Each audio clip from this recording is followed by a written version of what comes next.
Salut tout le monde, j'espère que vous allez bien. Comme vous avez pu voir, on a un putain de beau t-shirt. Voilà, c'est mon dernier petit cadeau que j'ai reçu de la part de mes potes. Donc merci, il est magnifique. Je le mets là pour la vidéo, je lui avais dit que je le mettrais direct. Je viens juste de l'avoir et j'ai dit mec, je vais tourner, je vais le mettre tout de suite. Donc voilà, il est là, il est magnifique. Voilà, petit aparté, mais je le trouve très joli. Donc je l'avais jamais vu en plus qu'il était sorti celui-là. Je sais qu'il y a celui de Blue Lock qui est sorti et peut-être que je me le prendrai, mais celui-là est très stylé, donc voilà, je suis très content de l'avoir. Il y a encore l'étiquette, j'ai pas eu le temps de l'enlever, mais je voulais le mettre pour la vidéo, voilà, comme un enfant qui a eu son dernier petit cadeau et qui le montre à tout le monde, voilà, qu'il en est fier. Et voilà, je suis très fier de l'avoir, il est juste trop beau. Bref, on va commencer cette vidéo, c'est parti.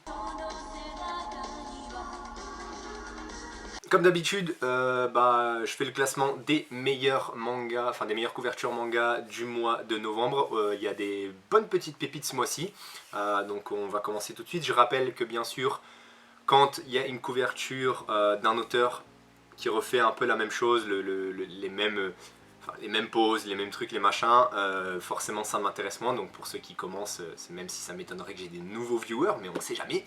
Voilà, bonjour à vous déjà, et puis j'espère que vous allez kiffer parce que moi je trouve toujours que la couverture c'est le premier visuel pour savoir si un manga va être bien ou pas, même si des fois il y a des petites surprises parce que la couverture elle est pas forcément ouf.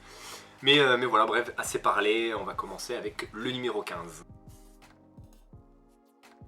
Et donc j'ai mis Blue Giant Supreme, le tome 10, couverture que je trouve assez jolie, de par le jaune, voilà, qui claque avec ce bleu que j'utilise, hein, voilà, c'est le bleu que j'utilise. Et ouais les gars, c'est celui que j'utilise pour ma DA, ma direction artistique de ma chaîne. Le mec fait genre il est trop chaud alors que non.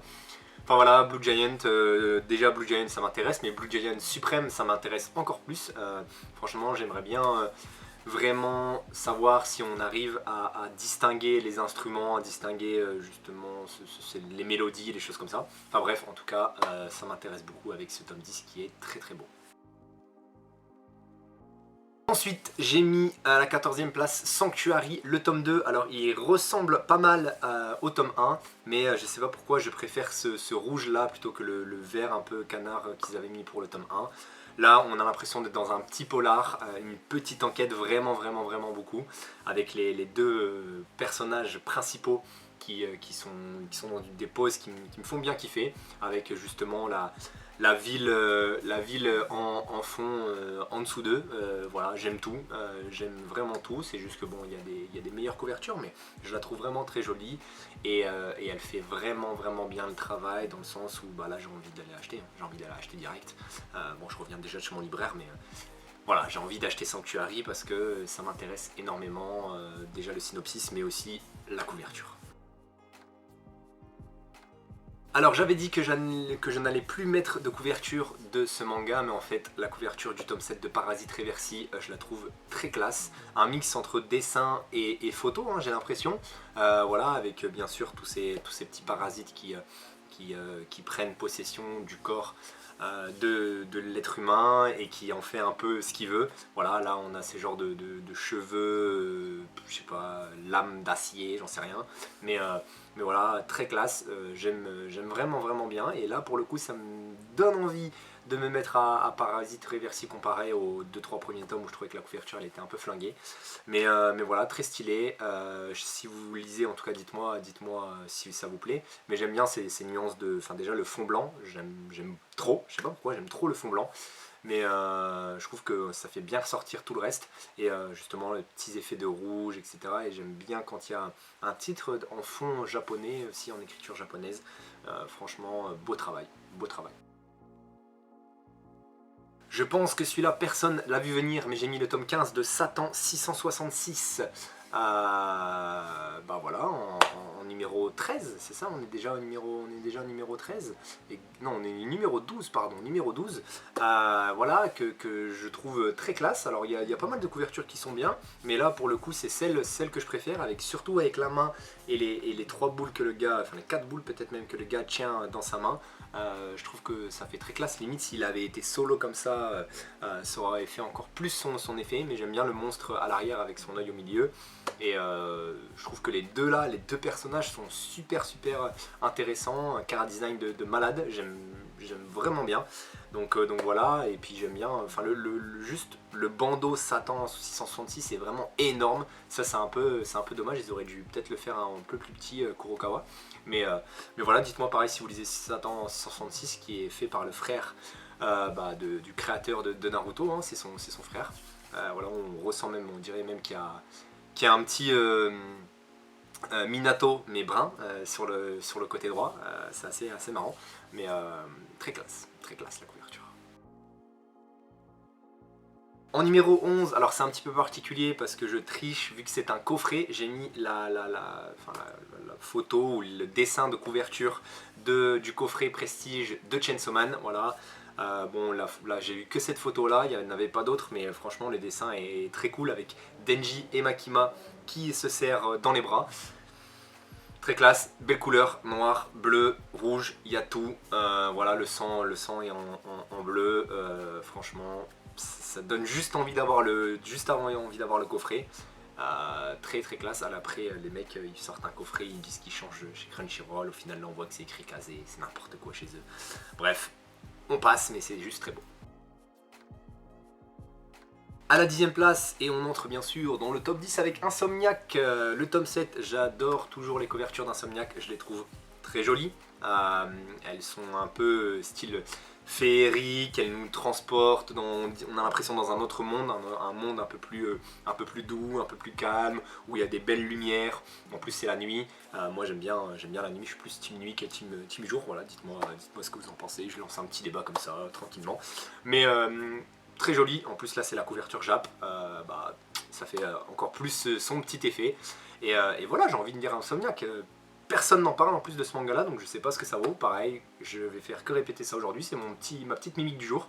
Mais dites-moi si vous lisez Insomniac, mais la couverture est très jolie, voilà, les couleurs utilisées là font vraiment très printanière. Bien sûr, je suis présentateur météo, pas du tout. Allez, je vous laisse avec ça, en tout cas très cool. À la 9e place, j'ai mis la superbe couverture de Komi cherche ses mots. Voilà, moi aussi je cherchais le mien. Mais je sais pas pourquoi, je l'aime vraiment bien. Habituellement, Komi, bon, ça me parle pas trop. Mais là, elle est dans un cours, on a l'impression dans un cours de sport. Je trouve qu'elle est, enfin en tout cas dans une position qui la met bien en valeur, etc. Et ça me redonne envie d'aller relire Komi, mais même si je m'en fous, hein, j'avais lu le tome 1, j'avais pas trouvé ça forcément extraordinaire, même si c'est un petit succès au Japon. Mais la couverture est vraiment belle, elle est vraiment jolie, et voilà, le petit cours de sport là, elle est en premier plan parce que tous les mecs se cassent et elle est là, elle tape la pose, normal, comme une mannequin, alors qu'elle parle pas un mot, en tout cas peut-être elle s'est améliorée depuis le tome 4, hein, j'espère en tout cas. Mais en tout cas la couverture est vraiment jolie. Voilà, des belles couleurs, des belles couleurs. Là, on va commencer à avoir de plus en plus du lourd hein, au niveau des jaquettes, des couvertures que j'aime vraiment beaucoup. On a le dernier tome de The Red Rat in Hollywood que j'ai mis à la 8e place, c'est le tome 10, c'est le dernier tome. Je sais pas, toute une famille, on a l'impression que c'est toute une famille qui est réunie pour faire justement la photo de famille, des belles couleurs, le jardin, enfin tout est classe, une bonne belle famille des États-Unis, hein, des States, très classe.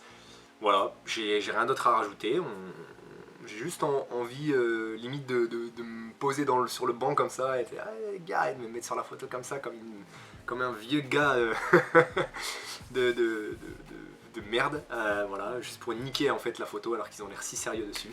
Mais pareil, ça me donne envie de lire, hein, justement, en plus c'est le dernier tome, je dis toujours ça, mais les couvertures sont faites pour ça, et si elles sont là, c'est parce qu'elles font le travail. Ensuite, à la 7e place, j'ai mis un manga d'horreur, donc Halloween c'est passé, mais j'ai mis les chefs-d'œuvre de Junji Ito, voilà, de chez Mangetsu. Franchement, j'aime bien ce bleu très sombre, ce monstre un peu, voilà, je sais pas d'où il vient, je sais pas vraiment ce qu'il représente, mi-humain, mi-je ne sais quoi, squelette ou larve ou j'en sais rien, après c'est Junji Ito, hein, il part loin dans ses idées. J'aime pas trop moi les mangas d'horreur, mais la couverture je l'aime vraiment bien et je sais que Mangetsu ils vont faire un très beau bouquin parce qu'ils font toujours des très très beaux bouquins. Voilà, et en tout cas c'est très très sombre, donc on sait, là on peut pas se tromper, on sait qu'on va aller dans de l'horreur, on sait qu'on va aller dans quelque chose d'assez dark. Voilà, donc vraiment vraiment cool, vraiment cool. Encore une fin, voilà, avec le dernier tome de No Guns Life, voilà, le tome 13, franchement couverture aux petits oignons, voilà, c'est pareil, on a l'impression que c'est toute la famille ou tous je sais pas, les héros, les antagonistes de No Guns Life, et franchement, je vois ça, j'ai envie de tout acheter, j'ai envie de prendre la série d'un coup comme ça. En plus c'est un seinen, là les couvertures utilisées sont très classe, les personnages, le chara design sont aux petits oignons, surtout capuche et sabre, ça fait toujours, ça me fait toujours des petits frissons, voilà, ça me donne la chair de poule, pas du tout, j'en ai rien à foutre, je nique sa race. Non mais très classe, je dis beaucoup mais voilà, j'ai rien d'autre à dire, regardez-moi ces belles couleurs, ce petit violet, ce petit bleu, il y a des filles, il y a des gars, il y a un peu de tout, franchement tout est bien représenté, une belle représentation sûrement de l'univers de No Guns Life comme je l'ai dit au tout début. Je l'adore, franchement je l'adore, je crois que c'est limite ma préférée, mais bon, il y en a d'autres aussi qui sont cool, mais là c'est peut-être limite ma préférée du mois, mais je trouve, j'essaye d'être, voilà quoi, de donner le vrai, le top 1 quoi, on verra, on va voir ça, on va voir ça.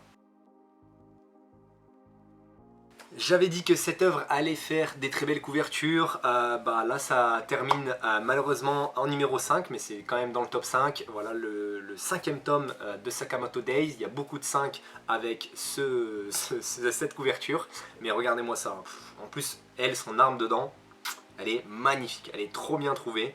Et en plus, le perso est très stylé dans le manga, elle a une superbe tenue, elle rigole zéro alors que c'est une fille voilà, très élégante, donc le contraste est assez puissant. Voilà, mais vraiment sublime couverture, j'aime beaucoup cette scie là, je sais pas trop, mais elle est trop classe, elle est trop classe. Mais j'ai mis des choses mieux. 4, 3, 2, 1, on va voir ça. En numéro 4, j'ai mis le tome 12 de Blue Period. Pourquoi? Regardez ça. Voilà, vous avez pas vu? Le mec, on parle d'un manga de dessin, enfin de peinture, et le gars, on a l'impression que c'est un putain d'antagoniste qui t'arrache tout, qu'il arrive comme ça dans le manga, et qui rigole avec personne, qui tue le meilleur ami du héros, qui tue la mère du héros, le père du héros, bref toute sa famille, tellement il est hyper voilà, perçant avec ses yeux. Et cette petite coupe là, je sais pas, au bol, elle lui va à ravir. En plus, torse-poil, torse-poil, voilà, lui on sent qu'il rigole pas, qu'il va un peu chambouler tout ce qui se passe dans le manga, ou qui va peut-être être je sais pas, le sensei du héros, hein, je ne sais pas. Mais là pareil, hein, ça me donne envie de me lancer dans Blue Period. Allez, j'achète tout. C'est parti, les 12 tomes, les 13 tomes de No Guns Life, on n'a plus de compte en banque, on mange des pâtes, on mange de la merde, il n'y a pas de problème, je fais ça pendant 6 mois. Je ne vais plus au travail parce que forcément je dois tout lire, hein, vu que j'achète 150 000 œuvres. Mais franchement, Blue Period 12, incroyable.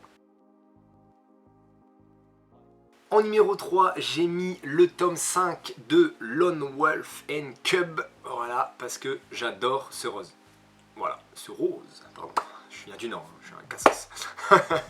Non mais ce rose est magnifique, voilà, très joli, et limite c'est juste pour ça que je le mets, parce que j'adore cette jolie couleur, je vais arrêter de dire rose, cette jolie couleur, et bon bien sûr il y a le héros principal avec son arme si favorite, ça veut rien dire, mais voilà, franchement regardez, admirez, j'ai rien d'autre à rajouter. En numéro 2, j'ai mis bien sûr la très belle, sublime couverture de Manchuria Opium Squad, le tome 6, avec un perso déjà qui est super badass dans le manga et qui là prend une pose hyper stylé. Voilà, un peu à la Léon avec ses petites lunettes. Très classe, une belle petite aquarelle, j'ai envie de dire. On sent que lui, il va rentrer dans le game, pareil, il va tout péter, il va remettre des choses en place, parce que on a touché à quelque chose d'important pour lui. Pour ceux qui ont lu, vous savez de quoi je parle, et là, je pense pas que ça va trop rigoler, donc j'ai hâte de l'avoir, il est juste là, boum, j'ai hâte de le lire. Voilà, incroyable, incroyable couverture, franchement, elle est trop classe, trop classe. En numéro 1, voilà, j'ai mis One Punch Man, le tome 25, mais la couverture de l'édition collector qui est incroyable. Genos dessus, il envoie du lourd, même si bon, on va voir ce qui se passe pour lui parce que souvent il se fait, même s'il a des nouveaux implants, des nouvelles techniques, des nouveaux trucs, il se fait arracher en 2 secondes et Saitama vient l'aider. Mais là, les bras de fou qu'il a, les bras mécaniques sont incroyables. Il y a de la fumée qui sort. Lui, il est toujours aussi badass avec cette petite coupe de cheveux que je rêverais d'avoir. Mais bon, on n'est pas dans un manga, malheureusement. Et j'ai plus 20 ans. Genre le vieux, tu sais. Maintenant, le gars, il a 30 ans, il va sortir ça à toutes ses vidéos. Bref, j'arrête. Mais elle est incroyable. Franchement, elle est incroyable. Le One Punch, en plus, qui monte, enfin, comme si c'était pareil, des flammes ou vraiment de la lave qui est en fusion. J'aime trop, j'aime tout, j'aime tout, j'aime tout. Elle est incroyable cette couverture, vraiment elle est incroyable. Et voilà, j'espère que vous avez kiffé. Donnez-moi votre top 3, votre top 5. Faites ce que vous voulez parce que là il y a du lourd, il y a du très très lourd ce mois-ci. Moi en tout cas, ça me donne envie d'acheter des séries comme je vous ai dit, No Guns Life, un peu Blue Period. Il y en a aussi d'autres que j'ai envie de commencer. Ou voilà, bah, Blue Giant Supreme pareil. Franchement, les dessinateurs, vous êtes trop forts, vous allez m'avoir un jour, je vais tout arracher, je vais claquer 10 000 balles dans les mangas, je dormirai dessus, je ferai un lit. Déjà que je peux faire une maison avec les Lone One Film Cup, donc il n'y a pas de problème. Enfin bref, moi j'ai trop kiffé, ce mois-ci c'était incroyable. Je vous dis à bientôt, salut!